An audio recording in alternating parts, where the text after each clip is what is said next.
The long-awaited Afghanistan Peace Summit has begun in Moscow with delegations from Afghanistan government and the Taliban in attendance. The summit is the latest attempt to end the conflict in Afghanistan and to map a future for the country after the withdrawal of the US troops. Notably, this is the first time that the Taliban's political wing based in the Qatar capital of Doha is participating in the peace talks as well. India, which is participating in the summit at a non-official level, said that it was in support of all efforts at peace and reconciliation in Afghanistan. The summit is being held after much delay. Moscow had proposed to hold the multilateral summit in August this year, but the meeting was postponed after the Afghan President Ashraf Ghani rejected the invitation on the grounds that talks with the Taliban should be led by Kabul and not an outside country.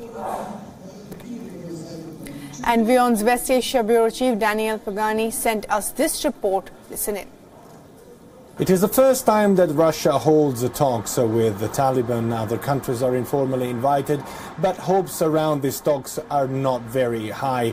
Why do I say so? These is one of those round of talks which could be definable as initial talks. So these will be a sort of a platform for all actors to discuss their views and try to understand if eventually in the future there is the possibility of meeting halfway. The spokesman for the Taliban has clearly said that this is not a dialogue about peace.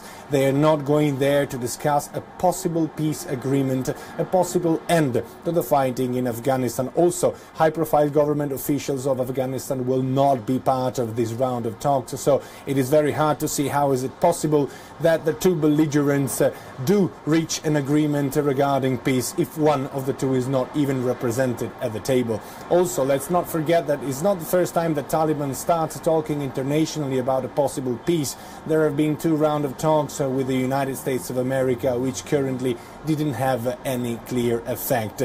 This is a mixed meeting. Why I say mixed meeting? Because this is also a way that Russia has to throw its weight into a scenario where they see that the United States are failing. They're doing the same, as a matter of fact, in Syria and in the Middle East. They're becoming one of the most prominent actors.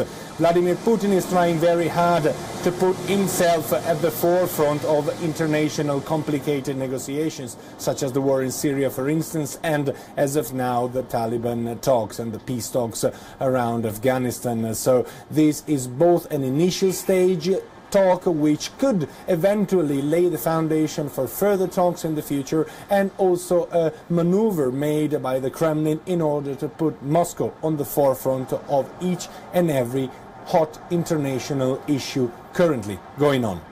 Daniele Pagani in Jordan, reporting for Wion. World is One. Well, we also spoke to Najibullah Assad, the former spokesperson of the Afghan president. Good afternoon. Well, as I said, the summit was supposed to be held in September, but the Afghan president rejected for many reasons. The reason, well, I don't see this summit to have a good outcome for the Afghanistan peace negotiation with Taliban, because not only the United States, but all the international community for the past 2 years have accepted and recognized that a peace talk and negotiation with Taliban have to be led and honored by and owned by the Afghan government only.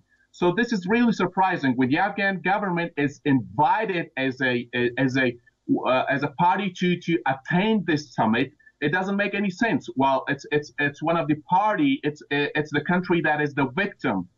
So, and then the Afghan government did not send the high officials from the government. Even the Peace Council did not send the high officials. Well, what I see this summit is it's an alignment, or the Russian-Pakistani alliance aligning right after the United States strategy for Afghanistan and South Asia. So mounting the American pressure on Pakistan to close safe havens used by Taliban, most notably the Haqqani network.